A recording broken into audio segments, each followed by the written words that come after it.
Today I'm trying 3 recipes from Betty Crocker's Good and Easy Cookbook. Because honestly, I could use some good and easy recipes right now. Who couldn't? So I'm bringing this favorite back out. This is Betty Crocker's Good and Easy Cookbook. This is the 1954 edition. I also have editions from the 1960s and the 1970s. I used this cookbook back in March to make some lunch recipes and people really seemed to enjoy it. I think this cookbook was a favorite of a lot of people growing up, a lot of families. Mandy in the Making actually just did a video not too long ago using this cookbook, and the mac and cheese recipe that she made from this cookbook is like a family favorite of hers. So I thought, let's bring this back out and let's try some good and easy recipes. The first recipe I wanted to try from this book was for a savory cream cheese spread. I thought it would make a nice little afternoon snack. And the reason I chose this recipe is because it kind of reminds me of something that was a little bit of a trend last year from my understanding.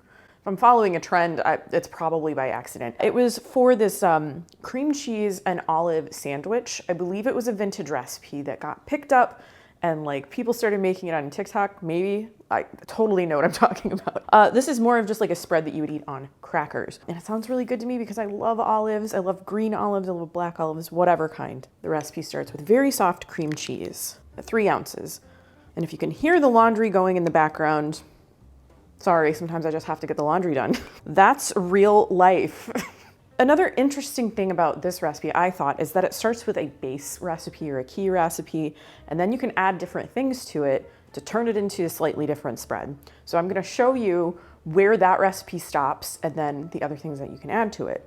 So I've got my cream cheese, and it says to add just enough milk to make this spreadable. So this is pretty not precise. There's not a lot of measurements in this part of the recipe. Actually, I am gonna get a fork. Okay, that looks very spreadable to me. I'm gonna go with it. I'm gonna go with it. So what did I end up adding? Like maybe a tablespoon? Something like that, a tablespoon of milk. Seasoned to taste with salt. Got a little pinch of salt, and then some freshly ground pepper. Paprika, again, no measurements given. Ooh, that does not have a sprinkler thing on it. One moment. I definitely almost dumped a lot of paprika in there just now because I thought it had a little shaker top and it didn't. This is like sweet paprika that I chose. Yeah, this one's sweet. And some lemon juice. I don't know if I'm gonna do all of that. We'll just do a couple of drops. It gives options. It says you could use onion juice or minced chives. I have some chives in a pot outside my back door. I do not have onion juice in a pot outside my back door. So that's actually the end of the recipe for your basic just cream cheese spread. But in order to turn it into a savory cream cheese spread, you can add half a teaspoon of Lean Parents, and my favorite part, a couple of tablespoons of chopped green olives. Smells briny. I think this is probably gonna taste its best if I leave it in the fridge. But also I really wanna try it like immediately. I'm gonna try it right now. I'll try it again later and let you know, but it looks very tempting. All right, I have a cracker here, just scoop it. We'll scoop it. If you like olives, this is definitely for you, which means it's definitely for me. I think I'm gonna try it on a Ritz cracker later. I used the like Mary's Gone crackers, like very seedy crackers, but I think it would be great on like a nice buttery round kind of cracker. So that's gonna be for my second taste test, but my first taste test went pretty well, I'd say. Yeah, how cute are these? They're sliding all over.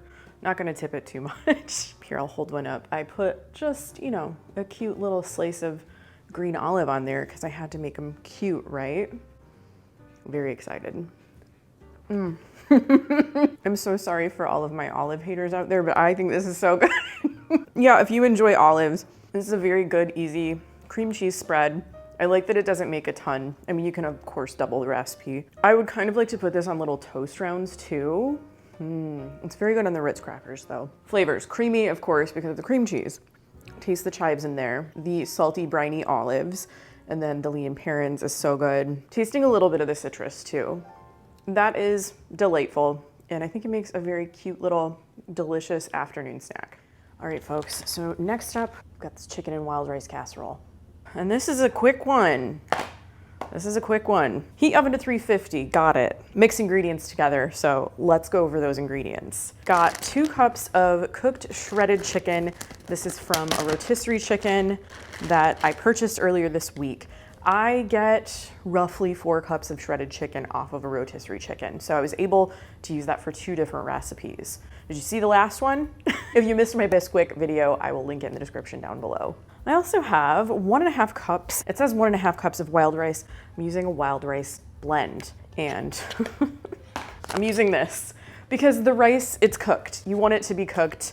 And in my heart, I believe truly that Betty would want me to use this. I read that beautiful quote in my last video, my Bisquick video. One second, let me grab it because I have the book right here. For the woman who's practical enough to take a shortcut and creative enough to make the most of it. Beautiful, beautiful. Let's just engrave that on a locket. I think it is absolutely fine. One of these pouches is about 1.5 cups of cooked rice. Do what you want. Do what you want. I said these were good and easy, and I'm gonna take all of the good and easy shortcuts that I can right now. Next, it is 1/4 cup of diced green pepper and a 10.5 ounce can of good old cream of mushroom soup. I'm using my skinny spatula to get that out. Oh, and I need, what is it? Half a soup can of milk. So 1 second, let me get that. And then we have a little bit of salt, a little bit of pepper. Quick on this one. And then you mix. Smells pretty good. The rotisserie chicken is already kind of seasoned. It has a really good flavor. You know, you can get the $4.99 ones at Costco. I think mine was $6.99 because I went to Meijer. I was not braving Costco that day. Okay, well, it looks like a casserole. So now I need to get a casserole dish because that's what you do. A 2-quart casserole dish. I just switched out my Pyrex bowls. So I have a collection of Pyrex bowls, and it probably, if you are new here, maybe it looks like I just buy different bowls all the time. No, I have a collection. I switch them out periodically. So I'm going more for like the golds and the oranges and things like that. A big feature of this casserole for me is that there's no celery in it. It says 2-quart. I probably could have gone like slightly smaller. All right, now I gotta bake this for 30 minutes at 350 degrees. Ta-da! Well, initial thoughts before I even taste this. It could use a buttery breadcrumb topping because if you've been here a little while, you know I love that on a casserole. I'm a pretty big casserole fan. No, not everybody is, but I am. But you know, this was like a quick and easy, good and easy recipe. So it has your most basic casserole ingredients, but I think you could probably add to it if you wanted to. So I'm gonna take a little bite. It's still pretty warm. I did let it cool for a little while. It's really good. The chicken is very nicely seasoned to begin with. Cream of mushroom soup in there. I actually really like the green pepper. I think it adds a nice like bright flavor. I cut the pieces really small because you don't cook those ahead of time. They cook in the casserole. So I didn't want like big crunchy pieces of green pepper. I really like how this turned out. I'd say add that topping, and I could go for like a little bit more mushrooms, maybe a little bit more vegetables. I don't know. I kind of like how it is, how simple it is. I'm gonna have this for dinner, and I'm gonna have like a little salad with it. So I think that's a pretty nicely balanced meal. And it didn't take very long to make either. So my next recipe is for wilted greens, and I'm gonna go with spinach because it's just sort of like the easiest thing and I have some on hand. So first I'm cooking up some bacon. This is 2 pieces of bacon that I've cut into small pieces, and I need to fry this up until it is crisp. So it's almost there. I think we're looking nice and crisp. Smells good. I mean, it's bacon, it smells good. Next I'm gonna add some apple cider vinegar. The recipe just says vinegar. I'm specifically going with apple cider vinegar because this is what my mom used when she would make this growing up. You can hear there's a lot happening. And then a little bit of water as well. And I just need to let that heat, which you can hear, it's heating. And that's actually all I have to do for the bacon dressing part of this. So I'm gonna move over to my greens. So I washed my spinach in my salad spinner and I put it in this bowl, and I think it looks amazing in this bowl. Between this yellow orangey color and the greens, I think it looks great. So now I am supposed to combine the greens with my green onion, which I'm using chives because I have chives. If we had green onions on hand, that's what we would use. But I think the chives are gonna be great. I'm just gonna kind of lightly mix those in. I actually kind of think the chives get in the little nooks and crannies a little bit better too, since they're small. And it just says seasoned with salt and pepper. So I'm actually getting a little fancy. I have some Malden sea salt here, flaky sea salt. and pepper. And I actually did get some tongs, so let's use them. That fresh cracked pepper smells divine. So I've got my hot bacon dressing basically, and I'm gonna pour that over the greens. They're gonna wilt because this is a wilted, this is a wilted green salad. So don't be alarmed. Now I just need to give that a good mix. And these are gonna kind of like, as I said, wilt. They might get a little smaller in your bowl, but this is gonna taste so good. Especially if you like vinegar. If you like something vinegary, this is good. This is a good thing for you. So you can see they're kind of shrinking a little. And then finally I have some hard cooked egg that I've chopped up. That just goes over the top. I was gonna slice it and make it really pretty. The egg was not having it. The egg was not cooperating, so we just chopped it. And that's what it says to do in the recipe. Anyway. Put a little bit of this in a bowl for myself to try. And I wanna make sure that I'm getting everything. So I gotta get the spinach, gotta get the egg. The vinegar is all over. It's all over in the salad. I gotta get some bacon too. That is a very good way to eat your greens. So this is a pretty basic version of this recipe. I also like to have this kind of salad with some sliced fresh mushrooms. You don't saute the mushrooms, you eat them raw. I think it goes really, really well with this. But you have like your very salty bacon and that like tart and tangy vinegar. Oh my gosh, it is so good. Not a bad way to get your vegetables. Betty Crocker's Good and Easy Cookbook was published in 1954. And I mentioned I have a 1962 edition. I've actually cooked from both of these on this channel before. And then I have this one from the 1970s. I feel like I have another one floating around too somewhere, but this is the one that I found to bring down and show you. This particular edition is from 1977. The original 70s version was published in 71. And they're not all three exactly the same. You may find a few of the same recipes pop up throughout the three books, but they're not like facsimile copies. So it's like, you know, the very like same contents of this book don't appear in this book. They're not exactly the same. Anyway, I'm focusing on this one, so let's talk about that. The reason I felt the need to focus on some good and easy recipes is because I feel like this summer is finally catching up to me a little bit. Most of you know, if you're a regular watcher, that I had surgery earlier this summer in mid-June. So, you know, the time leading up to that, I was kind of like dealing with some pain, and that's what the surgery was for. Hip surgery. It was a labral tear repair surgery. After the surgery, of course, like I was recovering, and I'm actually still technically considered in recovery. Actually, today is, as I'm filming this, 9 weeks post. Can you believe it? I can't. Because of that, we didn't do a whole lot in the month of like June and July, and even, you know, the first week of August or so.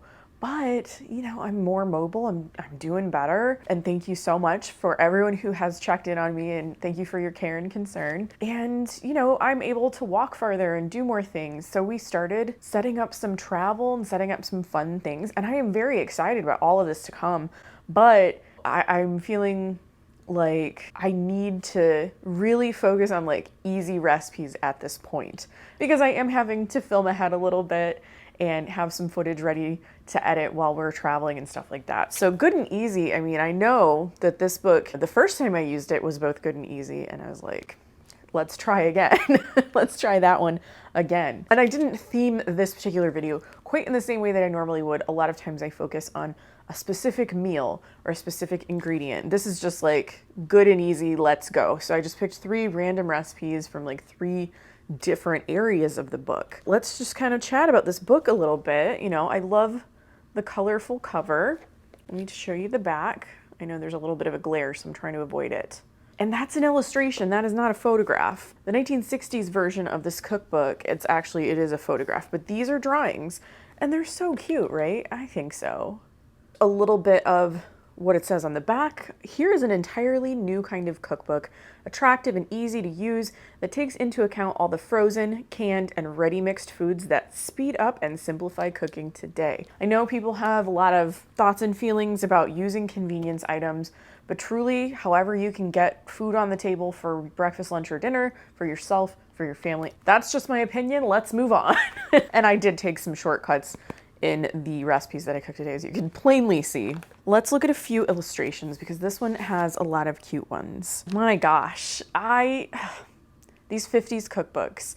I recently posted a video of lunchbox recipes from the 1950s, and that very cookbook too, it was not a Betty Crocker, but it had these little tiny illustrations, they just fill the page, you know? I love it. I really do. It's like that great attention to detail. This is super cute too. So I also recently did a Bisquick cookbook, and right here is a cute little drawing of Bisquick. And I've mentioned before how I love this 2-color printing where they will have black and blue or black and red or black and green or whatever. I see it a lot in cookbooks from like the 50s and 60s, I think. Ooh, look at these coffee percolators, all of those different kinds. I actually don't have a coffee percolator, like a real one. I'm thinking about it. I'm thinking about it. I have so many ways to make coffee in this house. Most of the time I just stick to cold brew with my like OXO cold brew maker that people have commented on, so I'll link it if you want to take a look at what that is. But I just think it would be so cool to have an actual percolator, and I know people say that it makes the best coffee. Oh my goodness. I'm like in the breakfast section, and I just keep finding so many cute things to show you. Look at that guy. That is Kentucky Bluegrass Breakfast. We have Southern Melon Halves. I don't know. Cornmeal waffles, damson plum jelly, fried country ham, and a beverage. Sounds like a good breakfast to me. In addition to all of those just adorable illustrations, we do have some full color photographs of some of the foods. So this is from the breakfast section. So vibrant. It's like a beautiful buffet of cereal. I'm not really a cereal person. I know, you know, there are certain ones though, like Cinnamon Toast Crunch and Golden Grahams. I'm like, those are my top cereals for sure. If I'm gonna eat cereal, like cold cereal, most likely it's gonna be one of those. Oh, this is from the lunch section. Looks like there's a soup and a prepared salad and some bread and a cute table setting too. I don't actually know what that pattern is. I'm sure someone in the comments will let me know if you do. We've got some gorgeous salads and macaroni sauté. Just something about a cookie making and decorating process, like photograph. I don't know. I just love this photo. Even filled cookies can be easy, and easy sugar cookies, they're stir and drop. And maybe you know that Betty Crocker's cookie book is probably my favorite, my favorite cookbook. I just love it. I'm thinking about doing another Betty Crocker's cookie book themed video around Christmas time. Let me know what you think. Wow, look at these beautiful bread rolls too. My gosh, I swear I could look at these cookbooks and share the photographs and illustrations all dang day. And that's part of why I even started collecting, and really part of why I started this channel, because I'm sitting here looking at cookbooks freaking out about how interesting and cute and fun they are, and I was doing it by myself, and this way I can do that with all of you, and I'm very, very thankful about that. So the recipes I made today, the first recipe I chose is actually from the dinner section, or like the appetizer section of the dinner section. And that was for the savory cream cheese spread. And this started with more of a base recipe where you added a few things to like season up the cream cheese, and then from there you could kind of take it in different directions, and I chose the olive direction because I love olives. This was so good, and I really liked that it didn't make a huge amount. Started with 3 ounces of cream cheese, and I even remember, I know that cream cheese in the past was sold in those little 3-ounce packages, because I do remember being able to get those in the store. I don't really see them anymore, at least where I shop, so I'm not sure if they still exist.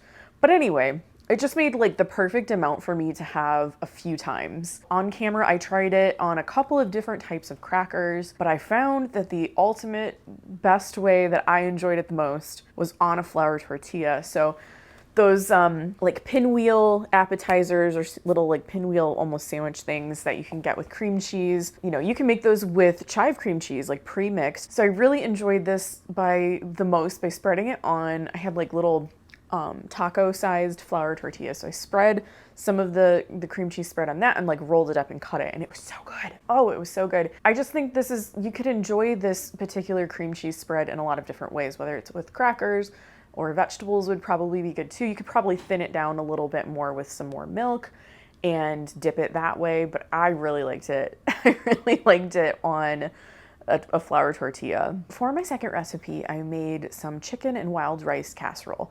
And I did change this one just slightly. I didn't do 100% like wild rice. I did a wild rice blend. And I took another shortcut because Betty says that's okay. So I used like the microwavable pouch of rice, and it was like almost exactly the amount that I needed. It kind of gives a range in this recipe. You can use 1.5 to 2 cups of wild rice that has been cooked. So it was perfect. It tasted delicious. Like, I thought it was so warm and comforting. I really enjoy casseroles. I grew up with them. This was like 100% like your standard like casserole formula. Maybe, you know, I could have added some vegetables to it, but this is kind of like a good basic recipe, a good starting point. So it was wild rice or wild rice blend and then some shredded chicken. I used a rotisserie chicken, which was, you know, great. I love rotisserie chickens for that purpose because they're already nicely seasoned usually. Depending on where you buy it, it's pretty affordable.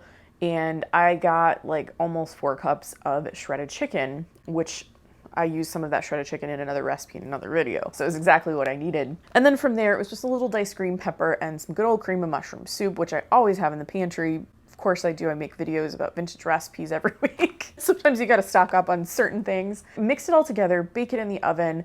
It was delicious and it reheated very well. I had it for lunch a couple of times and then I froze the rest in like small portions for future lunches. And that's gonna be great to pull out when I need something fast, you know, when I just want a quick lunch that is delicious and really easy. It just reheats in the microwave. I think that this casserole has pretty wide appeal as well. You could, again, customize it with vegetables if you want, or leave it as is, serve the vegetables on the side, depending on who likes what in your household. And I think it really fit the bill for good and easy. And my final recipe was for wilted greens. I've had this before, but the person who made it, usually my mom or whatever, you know, they didn't follow like a specific recipe, but this was kind of the same basic idea as what I've had in the past.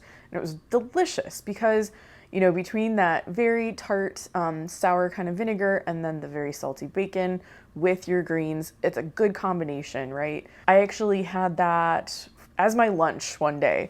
That after I made the greens, that was my lunch. It was so good. Such a great way to get your vegetables. Something that's really simple. You can use it as a side dish, or, you know, I used it as a lunch. If you want, you can kind of serve it with some, I don't know, grilled chicken or whatever, but it was really delicious just kind of by itself too. And not very hard to make. It took very little time. And the only thing I would specifically need to buy for this recipe that I don't already have on hand most of the time would be the greens. And you can change those up too, depending on what you have access to or what you maybe grow in your garden. I chose spinach. You want something like kind of hearty, I guess. You don't want like a really delicate green necessarily because you're wilting them and you don't want them to get, you know, you want something that's going to be able to hold up to that hot bacon dressing. So 3 completely random, good and easy recipes from Betty Crocker's Good and Easy Cookbook. If you can get your hands on a copy of this, I would recommend it. I'm pretty sure that they produced a facsimile copy maybe in the early 2000s, so I will link that in the description down below if you